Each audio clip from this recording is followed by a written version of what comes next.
વિદ્યાર્થી મિત્રો, ધોરણ 12 આર્ટ્સ વિભાગમાં આપણો આજનો વિષય છે તત્વજ્ઞાન, ફિલોસોફી, તત્વજ્ઞાન. એમાં પ્રકરણ 10, પાઠનું નામ છે આત્મ સાક્ષાત્કારની વૈજ્ઞાનિક પદ્ધતિ યોગ. પાઠનું નામ છે. તમારી પ્રશ્ન ખૂબ જ મહત્વનો પ્રશ્ન છે. અષ્ટાંગ યોગ, અષ્ટ એટલે 8 થાય, 8 યોગની વાત.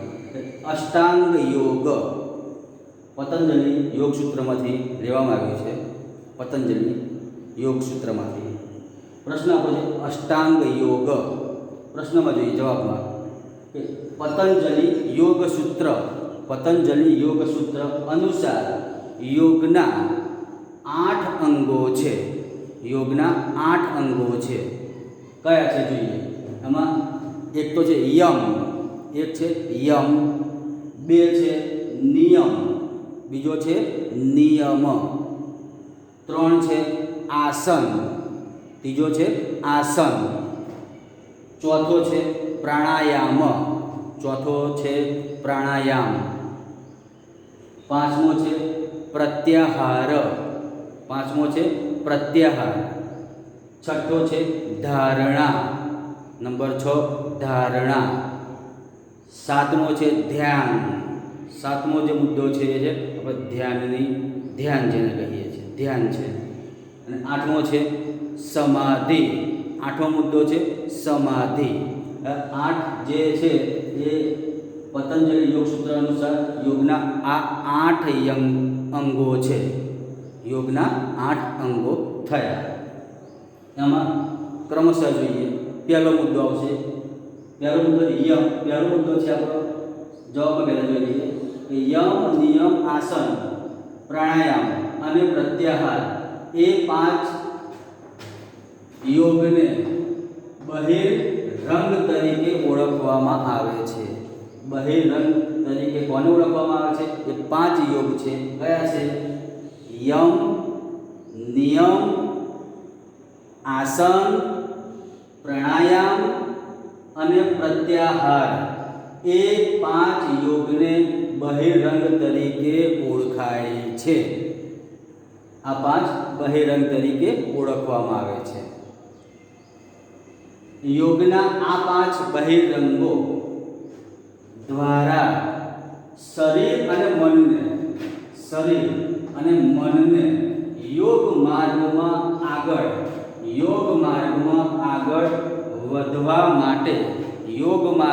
આપણે આગળ વધવા માટે જરૂરી તાલીમ મળે છે.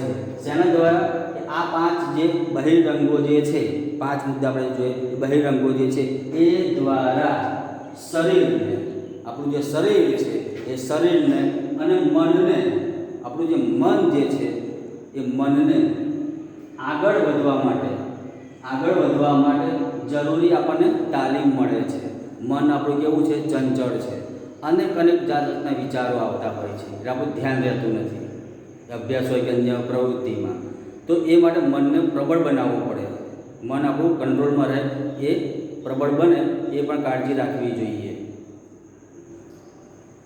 ધારણા, ધ્યાન પછીના છઠ્ઠા 5 મુદ્દા પૂરા થાય એથી આગળના આવશે. છઠ્ઠાથી ધારણા, ધ્યાન અને સમાધિ. ધારણા, ધ્યાન અને સમાધિ એ 3 યોગના અંતરંગો છે. યોગના અંદરની તરફના, અંતર શું થાય આપણી ભાષામાં?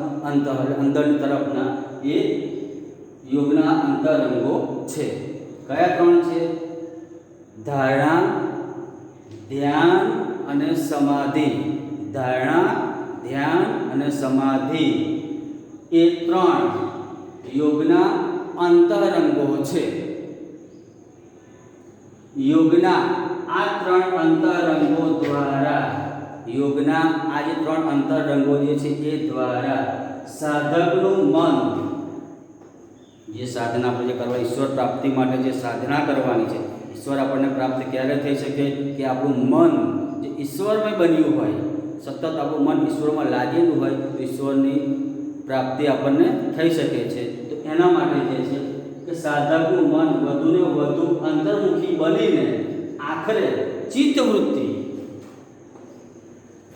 કે મન વધુને વધુ અંતર્મુખી, મન વધારે ને વધારે અંતર્મુખી બને, ઈશ્વર તરફ આગળ વધે, અંતર્મુખી બનીને આખરે ચિત્તવૃત્તિ, આપણે ચિત્ત જે છે એ ચિત્તમય, ચિત્તવૃત્તિ નિરોધરૂપ, કોઈ અવરોધરૂપ, નિરોધરૂપ યોગને સિદ્ધ કરે છે. આ તાલીમ દ્વારા મન આપણું જે બધું છે અંતર્મુખી બનશે, મન સ્થિર થાય, કાબૂમાં રહેવા માટે પ્રયત્ન કરવામાં આવે અને પછી જ આપણે ઈશ્વર તરફ આગળ વધી શકીએ છીએ. એના માટે ચિત્તને નિરોધરૂપ, અવરોધરૂપ યોગને એ સિદ્ધ કરે છે. એ યોગને આપણે સિદ્ધ કરી શકીએ છીએ. આ 8 અંગો કે પગથિયા, આ 8 અંગો જે છે એ જે પગથિયા જે છે શરૂઆતથી લેવાનું છે, 1 2 3 4 5 6 7 8 સુધી ક્રમશઃ એને આપણે મેળવવાના છે, જાણવાના છે. એટલે જે પગથિયા છે, તંદુરસ્ત શરીર, આપણું શરીર કેવું? તંદુરસ્ત શરીર, તંદુરસ્ત મન, મન પણ કેવું હોવું જોઈએ? આપણે તંદુરસ્ત મન હોવું જોઈએ. આપણે જે વિચારીએ છીએ વિચાર પૂરા પાડી શકીએ અને આપણું મન જો સ્થિર હશે તો જ એ આપણે જીવનમાં પ્રગતિ કરી શકીએ. કોઈ પણ કાર્ય કરવું હોય તો મન એ કાબૂમાં સ્થિર હોવું જોઈએ, તો એ કાર્યમાં આપણું મન લાગતું હોય છે. ઈશ્વરની જો પ્રાપ્તિ કરવી હશે તો પણ મનને આપણે કાબૂમાં મેળવવું પડશે. તો એ માટે એથી આગળ તંદુરસ્ત મન અને તેનાથી પર જવાની જે યાત્રા છે એ યાત્રા છે. આ યાત્રાનો આરંભ યમથી થાય છે.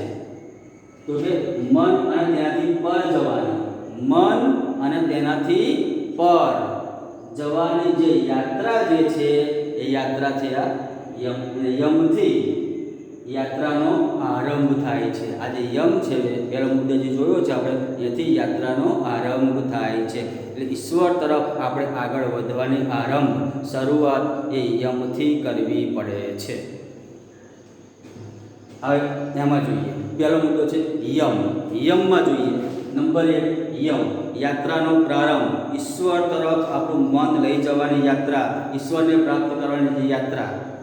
એથી આગળ કે આપણે જે એ યાત્રા જે છે એ યમથી શરૂ થાય છે. 8 જે અષ્ટાંગ યોગ છે એ યોગ સૂત્રમાં, પતંજલિ યોગ સૂત્રના જે અષ્ટાંગ યોગ છે એમાં એક છે યમ. એમાં જોઈએ, યમમાં જોઈએ પહેલો મુદ્દો છે યમ. અમરકોશ અનુસાર, અમરકોશ અનુસાર યમ નો અર્થ નૈતિક નિયમોનું આચરણ. યમનો અર્થ છે નૈતિક જે નિયમો છે એનું આપણે આચરણ કરવાનું છે. નીતિમત્તા જે છે, નૈતિક જે નિયમો જે છે એનું આપણે પાલન કરવાનું છે, આચરણ કરવાનું છે, આપણા જીવનમાં એ ઉતારવાના છે. આધ્યાત્મિક ફરજ અને નિત્ય કર્મ એવો થાય છે. આધ્યાત્મિક ફરજ અને નિત્ય કર્મ, આપણે આધ્યાત્મિક ફરજ છે સતત નિત્ય દરરોજનો કર્મ એવો એનો અર્થ થાય છે. પતંજલિ અનુસાર યમનો અર્થ, પતંજલિ અનુસાર યમનો અર્થ વિષયોમાંથી ઇન્દ્રિયો અને મનની ઉપરામતા. એટલે કે પહેલાં સમજી લઈએ કે વિષયો કયા છે. આપણે દુનિયામાં જો ઘણા બધા ઈચ્છાઓ આપણી હોય છે, ઘણા બધા વિષયો છે, એને મેળવવા માટે આપણે સતત પ્રયત્ન કરતા હોય છે. તો એવા વિષયો સમાજના કે આપણે જે પૃથ્વી ઉપર ઘણા બધા વિષયો છે, જીવ આ વિષયોને મેળવવા માટે સતત પ્રયત્ન કરતો હોય, મન એ તરફ વળેલું, આપણું જે મન છે એ તરફ વળેલું હોય. એટલે એ વિષયોમાંથી ઇન્દ્રિયો, આપણે જે ઇન્દ્રિયો છે એ ઇન્દ્રિયો અને મનની ઉપરામતા. એટલે કે હિંસાનો અર્થ ખ્યાલ હશે, ચોરી, અસત્ય, જૂઠું બોલવું, અસત્ય, કામ વાસના અને પરિગ્રહમાંથી નિવૃત્ત થવું. સમગ્રમાંથી આપણે નિવૃત્ત થવું, દૂર થવું, એનો ત્યાગ કરવો. હિંસા, ચોરી જે છે એનું સતત, અસત્ય જે છે એનું સતત આપણે દૂર રહેવું, દૂર કરવું. યમનો કેવળ નિષેધક અર્થ નથી, પરંતુ તેનો ભાવાત્મક અર્થ પણ છે. એનો ભાવાત્મક અર્થ પણ છે. આ અર્થ એ અહિંસા, કયો અર્થ? અહિંસા, સત્ય, અસ્તેય, બ્રહ્મચર્ય અને અપરિગ્રહ એ ગુણોનું આચરણ કરવું. કયા ગુણોનું આચરણ કરવું? ફરીવાર જુઓ. અહિંસા, સત્ય, અસ્તેય, બ્રહ્મચર્ય અને અપરિગ્રહ એ જે ગુણો છે એ ગુણોનું આચરણ કરવું. એ ગુણો તરફ આપણે આગળ વધવાનું છે. આ ગુણો આપણે અપનાવવાના છે. આ 5 યમના આચરણથી, પાંચ જે જોયા તે યમના આચરણથી વ્યક્તિ અને સામાજિક ચારિત્ર્યનું નિર્માણ થાય છે. યમના આ 5 ગુણો જો લેવામાં આવે અને આચરણ જો કરવામાં આવે તો વ્યક્તિ સામાજિક જે ગુણો છે એ ગુણોનો વિકાસ થાય છે, નિર્માણ થાય છે. એ 5 કયા છે? જુઓ. અહિંસા, સત્ય, અસ્તેય, બ્રહ્મચર્ય અને અપરિગ્રહ ગુણોનું આપણે આચરણ કરવાનું છે. અને એ દ્વારા આપણે વ્યક્તિ જે સામાજિક ચરિત્રનો વિકાસ થાય છે, કે નિર્માણ થતું હોય છે. વ્યક્તિ અને સમાજ, વ્યક્તિ અને સમાજ બંને શુદ્ધ. વ્યક્તિ અને સમાજ, આપણો જે સમાજ છે, આપણે જે સમાજની અંદર જે વ્યક્તિઓ રહેતા હોય છે એ બંને શુદ્ધ અને સ્વચ્છ બને છે. કેવા બનશે? શુદ્ધ અને સ્વચ્છ બને છે. અષ્ટાંગ યોગનો પાયો યમ છે. અગાઉ પણ આપણે કહ્યું છે અષ્ટાંગ યોગનો પાયો યમ છે. કારણ કે યોગના સર્વ અંગોમાં, યોગના બધા જે અંગો છે સર્વ અંગોમાં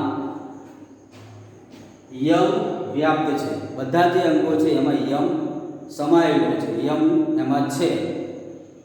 યોગની દરેક ભૂમિકાનું પાલન કરવું જોઈએ. યોગની જે ભૂમિકાઓ છે, સમગ્ર જે નિયમો છે એનું આપણે પાલન કરવું જોઈએ. તેથી યોગ દર્શન 5 નિયમોને સર્વભૌમ ગણે છે. યોગ દર્શન જે છે એ 5 જે નિયમો જે જોયા છે એને સર્વભૌમ ગણવામાં આવે છે. એ 5માં જોઈએ કયા 5 છે સમજીએ આપણે. એ 5 જે છે, પહેલો કયો આવશે?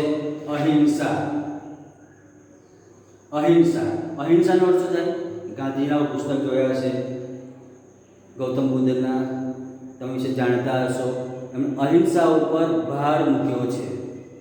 તો એમાં અહિંસા પહેલો નંબરે અહિંસા. પ્રાણી માત્રને હિંસા કરવી નહીં. પૃથ્વી પર સમગ્ર સમાજમાં આ સૃષ્ટિ ઉપર જે પ્રાણીઓ છે એ પ્રાણીઓની હિંસા કરવાની નથી. તેને દુઃખ કે પીડા ન પહોંચાડવી. એને દુઃખ કે પીડા પહોંચાડવાની નથી. સમગ્ર જે પ્રાણીઓ છે એ પ્રાણીઓમાં જીવ સમાયેલો છે એટલે સમજીને દરેક પ્રાણી જે છે પ્રાણીના આપણે દુઃખ કે પીડા, તેને મારવાના કે પીડા કોઈ પણ રીતે કે પીડા પહોંચાડવાની નથી. અહિંસાના ગુણને વિકસાવવા માટે અહિંસાનું પાલન કરવું જરૂરી છે. અને અહિંસાનો ગુણ જો આપણે વિકસાવવો હોય તો આ જે છે નિયમ જોયો આપણે, એને વિકસાવવો જરૂરી છે. એને આપણે સમજવું પડે છે કે સમગ્ર જે પ્રાણીઓ છે એ પણ જીવ છે, આપણે પણ જીવ છે. જો એને પીડા થતી હોય તો આપણને કેમ ના થતી હોય? આપણે જો પીડા થાય એનો અનુભવ આપણે કરીએ છીએ. તો આ સમજીએ તો આપણે હિંસા કરતા નથી. એટલે અહિંસાના નિયમનું પાલન કરવું જરૂરી છે. અહિંસાના આચરણ દ્વારા જ અન્ય अन्य यमो बीजा जे यमो छे एनी प्रतिष्ठा थाय छे। बीजा जे यमो छे एनो विकास के प्रतिष्ठा ए थती होय छे। आ 5 यमोमां अहिंसा मुख्य छे। 5 यमो आपणे જોઈએ છે એમાં અહિંસા એ મુખ્ય છે। અહિંસા મુખ્ય છે કેમ? સમગ્ર સૃષ્ટિ પર જે પ્રાણીઓ જીવો છે એમને પીડા થતી હોય, દુઃખ થતું હોય તો આપણને પણ થતું હોય, આપણને થતું હોય તો એમને પણ થતું હોય, તો આ સમજવું જરૂરી છે। એટલે અહિંસાનું પાલન કરવું જરૂરી છે। એ ગુણ આપણામાં વિકસાવવો જોઈએ। અહિંસાનો સર્વ અર્થ જણાવતા કિશોરલાલ મશરૂવાલા અહિંસાનો અર્થ જણાવતા કિશોરલાલ મશરૂવાલા ગાંધી વિચાર દોહન પુસ્તકમાં ગાંધી વિચાર દોહન પુસ્તકમાં જણાવે છે। શું કહે છે? અહિંસા એ માત્ર આચરણનો સ્થૂળ નિયમ નથી। અહિંસા એ માત્ર આચરણ કરવું એ સ્થૂળ નિયમ નથી। ફક્ત એનું આચરણ કરવું નિયમ સ્થૂળ નથી, પણ એ મનની વૃત્તિ છે। મન દ્વારા આપણે વિચારીએ છીએ, આપણે જે પણ કરીએ છીએ મનમાં જે વિચાર આવે છે એ અનુસાર કરીએ છીએ। કોઈ હિંસા અહિંસા જે મનમાં વિચાર આવીએ છીએ એ પ્રમાણે આપણે વર્તન કરતા હોઈએ છીએ। એટલે શું થઈ? મનની વૃત્તિ છે। એ મનની વૃત્તિ છે। જે વૃત્તિમાં ક્યાંય પણ આ જે વૃત્તિ છે એમાં ક્યાંય પણ દ્વેષની ગંધ રહેશે નહીં। એ અહિંસા ક્યાંય પણ મનમાં પણ કોઈને નુકસાન પહોંચાડવાની એવો જે વિચાર આવવો જોઈએ નહીં। એ વિચાર આવે તો પણ એ હિંસા કહેવાય। એટલે મનમાં પણ કોઈને એવો વિચાર ના આવવો જોઈએ કે હું આને નુકસાન પહોંચાડું, એ પણ વિચાર ના આવવો જોઈએ। આ વિચાર ના આવે તે પણ શું કહી શકાય? એને અહિંસા કહી શકાય। એટલે મન દ્વારા પણ આપણે કેટલીક વાર હિંસા કે અહિંસા કરતા હોઈએ અને એનું આચરણ આપણે કરીએ તો એ પ્રમાણે આપણું જે વિચારો પ્રભુત્વ થતા હોય છે। એટલે આપણે હંમેશા અહિંસાનું પાલન કરવાનું છે। આ પહેલો મુદ્દો થયો। એટલે અહિંસાનું પાલન કરવું જરૂરી છે। હવે બીજો મુદ્દો જોઈએ, સત્ય। સત્ય વિશે તમે જાણતા હશો કે હંમેશા સાચું બોલવું। ઈશ્વરની પ્રાપ્તિ કરવી હશે તો હંમેશા સત્યનું આચરણ કરવું જરૂરી છે। સાચું બોલવું, સત્ય બોલવાથી આપણા આંતરિક જે ગુણો છે એ ગુણોનો પણ વિકાસ થતો હોય છે। એટલે પહેલો મુદ્દો છે। બીજો મુદ્દો છે સત્ય। વસ્તુ જેવી હોય તેવી જ સમજવી। જેવી વસ્તુ છે એવી જ વસ્તુ સમજવી અને જેવી સમજ્યા છીએ તેવું જ કહેવું। જેવી સમજ્યા છે તેવું જ કહેવું।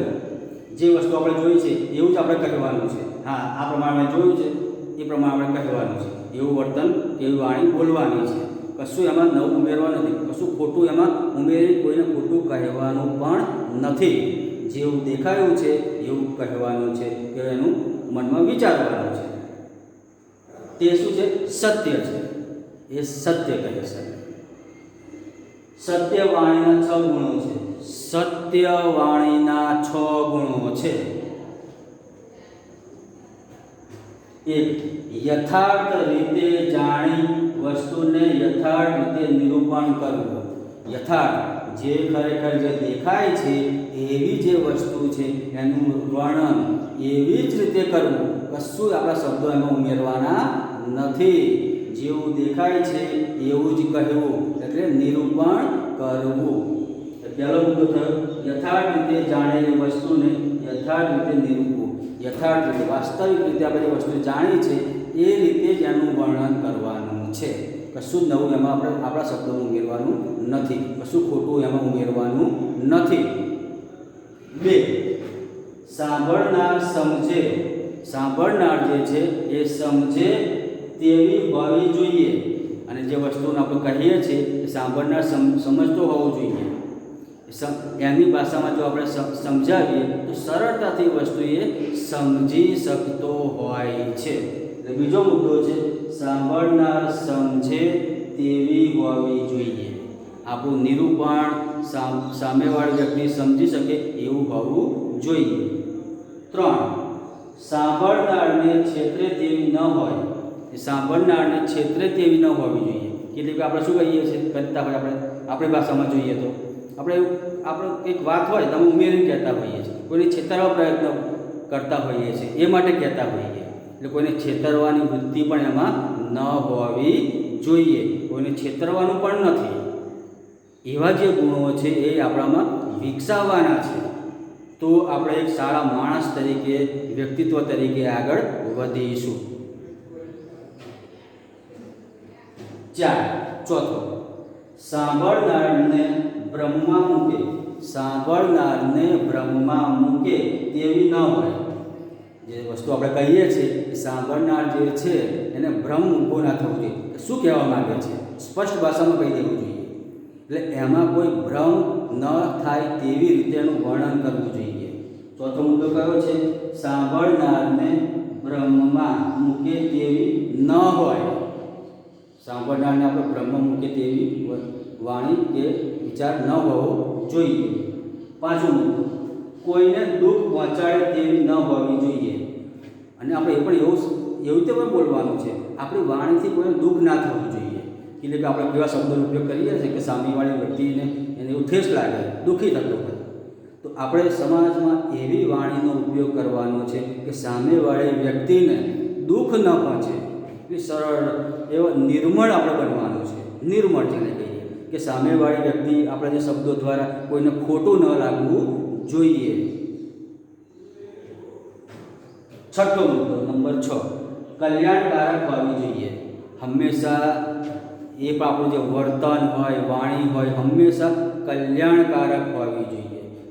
આપણી વાણી દ્વારા, આપણા વર્તન દ્વારા બીજી જે વ્યક્તિઓ છે એ વ્યક્તિને કોઈ નુકસાન ન પહોંચે, એમનું કલ્યાણ થાય એવી વાણી, એવું વર્તન એ આપણું હોવું જોઈએ.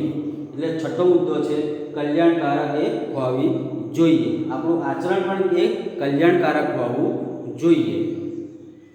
આ 6 થયા. હવે નંબર 3 આવશે અસ્તેય. નંબર 3 અસ્તેય. બીજાની માલિકીની વસ્તુને તેની જાણ બહાર લઈ લેવી કે પડાવી લેવી એ અસ્તેય કે તે સ્તેય કે ચોરી છે. બીજાની જે વસ્તુ છે, બીજાની જે વસ્તુ જે છે એ વસ્તુ આપણે એની જાણ બહાર લઈ લેવી. એને ખબર નથી, એની વસ્તુ આપણે લઈ લેવી, એને શું કહેવાય? સ્તેય કે ચોરી કહી શકીએ છીએ. આપણી ભાષામાં ચોરી કઈ છે? કોઈકની વસ્તુ પડાવી લેવી. ભલે એની હોય, કોઈ કારણસર એ કઈ વસ્તુ ના કરી શકતો હોય, છતાં પણ કેટલીક વાર આપણે શું કરીએ છીએ? એની વસ્તુ પડાવી લેવા માટે પ્રયત્ન કરતા હોય. એને ખબર ના હોય, આપણે વસ્તુ લઈ લઈએ, એ શું કહેવાય? એ ચોરી છે. મનથી પણ વસ્તુને પડાવવી, લેવાની ઈચ્છા ન રાખવી. મનથી પણ, શરીરથી છે, શરીરથી આપણા શરીર દ્વારા, આપણા હાથ દ્વારા કોઈ વસ્તુ એને ખબર ના હોય આમ લઈ લઈએ, એ તો ચોરી તો છે. મનથી પણ નહીં વિચારવાનું. મનથી આપણે વિચારીએ લાઈક એની વસ્તુ લઈ લઉં કે આ વસ્તુ આવું કરું તો મને લાભ થાય, એને નુકસાન થાય. આવો પણ જે વિચાર છે એ વિચાર મનથી પણ નથી કરવાનો. મનથી પણ એ વસ્તુ આપણે લઈ લેવાની નથી. એવો વિચાર પણ આપણે કરવાનો નથી. બીજાની વસ્તુને લેવાની, પડાવી લેવાની. બીજાની વસ્તુ લઈ લેવાની કે પડાવી લેવાની ઈચ્છા કરવી તે પણ ચોરી છે. એવી જો ઈચ્છા કરીએ ને તો પણ ચોરી છે. મનથી આપણે ઈચ્છા કરીએ કે એની વસ્તુ લઈ લો, પડાવી લો, એ પણ એક ચોરી છે. ભલે લીધું નથી પણ વિચાર કર્યો છે એ પણ એક ચોરી કહેવાશે. સ્તેયમાંથી બહાર આવવું. આવા સ્તેય જે વિચારો છે, વિચારોથી બહાર આવવાનું છે. આવા વિચારો આપણે કરવાના નથી. એ વિચારોથી બહાર આવવું તે અસ્તેય છે. આવા વિચારોથી બહાર જે આવવું એ અસ્તેય છે. એટલે કોઈની વસ્તુ લઈ લેવાની, પડાવી લેવાની એવો વિચાર શરીરથી પણ ના આવવો જોઈએ, કે મનમાં પણ એવો વિચાર આવવાનો કે લાવવાનો નથી. આ વિચાર ના આવે એને શું કહેવાય? અસ્તેય કહી શકાય. આનાથી આપણે બહાર આવવાનું છે, એને અસ્તેય કહે છે. ચોથો મુદ્દો બ્રહ્મચર્ય. ચોથો છે બ્રહ્મચર્ય. સર્વ પ્રકારની વિષય વાસનાનો ત્યાગ કરવો. સમગ્ર જે વિષયો જે છે, વિષયની જે ઈચ્છાઓ મેળવવાની જે ઈચ્છાઓ છે, વાસનાઓ જે છે એનો આપણે શું કરવાનો છે? ત્યાગ કરવાનો છે, એનાથી દૂર રહેવાનું છે. ઘણી બધી ઈચ્છાઓ આપણી હોય, વિષયો સમાજમાં આપણે જોઈએ છીએ કે આ જગતમાં ઘણી બધી ઈચ્છાઓ હોય, ઘણી બધા વિષયો છે. એ વિષયો મેળવવા માટે આપણે પ્રયત્ન કરતા હોય. કોઈને પૈસા મેળવવી હોય, પૈસા મેળવવા હોય, કોઈને કોઈ ચીજ વસ્તુ કે સત્તા મેળવવી હોય, એ આ વિષયો જે છે એ માટે ઘણા બધા પ્રયત્ન કરતા હોય છે. હા, ખોટી રીતે મેળવવાના નથી. તો આ જે વિષયો છે, વિષયોનો ત્યાગ કરવો એ બ્રહ્મચર્ય છે. એટલે ખોટી રીતે કશું કામ આપણે કરવાનું નથી. આવા વિષયોથી આપણે દૂર રહેવાનું છે, એ બ્રહ્મચર્ય. વિષય ત્યાગ કરો, બ્રહ્મચર્ય કેવળ ઇન્દ્રિય સુખનો ત્યાગ નથી. આ ફક્ત ઇન્દ્રિય સુખનો ત્યાગ નથી, પણ સર્વ પ્રકારની જાતીય ઈચ્છા ત્યાગ કરવાની છે. સર્વ પ્રકારની જાતિ ઈચ્છાઓ આપણી હોય છે એનો પણ ત્યાગ આપણે કરવાનો છે. સમાજમાં દુરાચાર, સમાજમાં જોઈએ છે દુરાચાર અને અત્યાચારના નિર્મૂલન માટે બ્રહ્મચર્ય મહત્વનું છે. સમાજમાં જે દુરાચાર છે, અત્યાચાર થતો હોય એને જો દૂર કરવું હોય તો બ્રહ્મચર્યનું એ પાલન કરીએ કે એનું મહત્વ ઘણું બધું રહેલું છે. પાંચમો, નંબર 5, અપરિગ્રહ. અપરિગ્રહ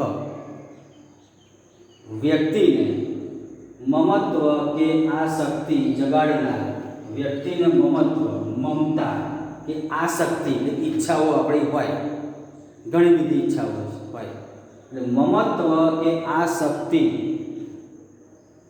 ને જગાડનાર બાહ્ય કે આંતરિક વિષયો, બહારના વિષયો કે આપણા આંતરિક વિષયો, બહાર આપણે જોઈ શકીએ છીએ એવા વિષયો કે મનમાં કેટલાક વિચારો આવતા હોય, એવા જે વિષયો તરફ આપણું ધ્યાન હોય, એવા વિષયો ત્યાગ તે અપરિગ્રહ છે. મનમાં ઘણી બધી ઈચ્છા હોય છે, લાલચ હોય છે, આનો આપણે ત્યાગ કરવાનો છે, દૂર રહેવાનું છે. એને શું કહેવાય? અપરિગ્રહ છે. એટલે એવા જે વિષયોનો ત્યાગ કરવો. વિષયોના દોષ દર્શન, આપણે જે વિષયો છે, ઈચ્છાઓ હોય, વિષયો છે, એનો દોષ દર્શન કે અવગુણ દર્શન કરવાથી વિષયોથી અલિપ્ત થવાય છે. એના દોષ કરવાથી, અવગુણ દર્શન કરવાથી પણ વિષયોથી આપણે અલિપ્ત થવાય છે. તેથી વ્યક્તિ વિષયમાંથી અનાસક્ત બને છે. આવું કરવાથી શું થશે? વિષયથી આપણે દૂર રહીશું. જેમ બને તેમ આપણી જે ઈચ્છાઓ, ઘણું બધું મેળવવાની ઈચ્છાઓ હશે, ઈચ્છાઓ ખોટી રીતે મેળવવાની ઈચ્છાઓ હોય, એનાથી આપણે દૂર રહેવાનું છે. દૂર રહેવાથી શું થશે? એ વિષયો પણ આપણાથી દૂર રહેશે. એવા વિચારો પણ આપણે કરવાના નથી કે આનું ખોટી રીતે લઈ લઉં, પડાવી લઉં. એટલે આવા ઘણી બધી વસ્તુ મેળવવાના વિષયો પણ હોય છે, એનાથી આપણે દૂર રહેવાનું છે, જેથી એ વિષયથી વ્યક્તિ વિષયોથી અનાસક્ત બને છે.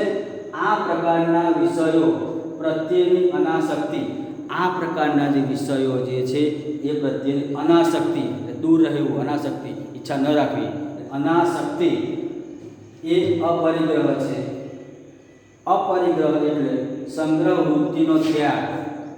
અપરિગ્રહ એટલે સંગ્રહ જે વૃત્તિ છે એનો આપણે ત્યાગ કરવાનો છે, છોડી દેવાનું છે, દૂર રહેવાનું છે. બીજો અર્થ પણ એ થાય કે આપણે એનાથી દૂર રહેવું.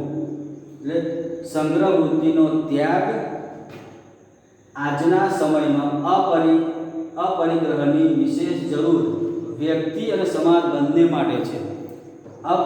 અપરિગ્રહની જરૂર કોના માટે? વ્યક્તિ અને આપણો જે સમાજ છે, સમાજને પણ એની જરૂર છે. સમાજમાં ગરીબી, ભ્રષ્ટાચાર, સમાજમાં આપણે જોતા હોઈએ, દેશમાં જોઈએ છે, ગરીબી પણ એટલી બધી છે, ભૂખમરો પણ છે, ભ્રષ્ટાચાર પણ એટલો બધો ચાલે છે. નાની નાની વસ્તુઓ હોય એમાં ભ્રષ્ટાચાર, ગરીબી જોવા મળે છે. કે મૂળમાં શું છે? પરિગ્રહ વૃત્તિ છે. એમાં શું છે? પરિગ્રહ વૃત્તિ છે. ભૂખનું લઈ લેવું, કોઈ પડાવી લેવું, અને આ વૃત્તિ જે છે એમાં પણ સમાયેલી છે. એમને કારણે સમાજમાં શું છે? ભ્રષ્ટાચાર, ગરીબી વધે છે. એ પરિગ્રહ વૃત્તિ કે સંગ્રહખોરી છે. પરિગ્રહ વૃત્તિ સામાજિક અસમાનતાનું કારણ છે. પરિગ્રહ વૃત્તિ જે છે સામાજિક અસમાનતાનું એ કારણ છે. કોઈની પાસે વધારે મિલકત છે, કોઈની પાસે ઓછી છે. અસમાનતા કેમ ઊભી થઈ છે? આ વસ્તુનો સંગ્રહ કરવાની જે વૃત્તિ હોય, કોઈની પડાવી લેવાની આ વૃત્તિ છે, ભ્રષ્ટાચાર છે, એને કારણે આ સમાનતા એ ઊભી થતી હોય છે. એનાથી આપણે અલિપ્ત દૂર રહેવાનું છે. કોઈ ભ્રષ્ટાચાર કે અન્ય જે પડાવેલી વૃત્તિ એવી આપણામાં હોવી જોઈએ નહીં. એનાથી શું થાય? સમાજને પણ ફાયદો થાય, મનુષ્ય આપણે પોતાની વ્યક્તિને પણ ફાયદો થતો હોય છે. અસમાનતાનું કારણ છે અપરિગ્રહ વૃત્તિ વાળી વ્યક્તિ સમાજમાં સ્વસ્થ સમાજ બને છે. અપરિગ્રહ સમાજમાં ના હોય તો સમાજ એ સ્વસ્થ બને છે. વ્યક્તિ પણ એ સ્વસ્થ સમાજનું એ નિર્માણ કરે છે. અને આપણું જે મન છે એ મન હંમેશા એ કાબૂમાં રહેતું હોય છે. મન આપણું જેટલું કાબૂમાં રહેશે, આપણું ચિત્ત મન, એટલે આપણે આધ્યાત્મિક જગત તરફ આગળ આપણે વધીશું. એટલે આપણે આ જે નિયમો જે છે, નિયમોનું આપણે પાલન કરવાનું છે. હજુ પણ અષ્ટાંગ યોગના આગળના બીજા છે, એ આપણે એક જ મુદ્દો જોયો છે. બીજા જે મુદ્દા જે છે એ બીજા મુદ્દા પછીના વિડીયોમાં આપણે જોઈશું. આ ભાગ 1 છે.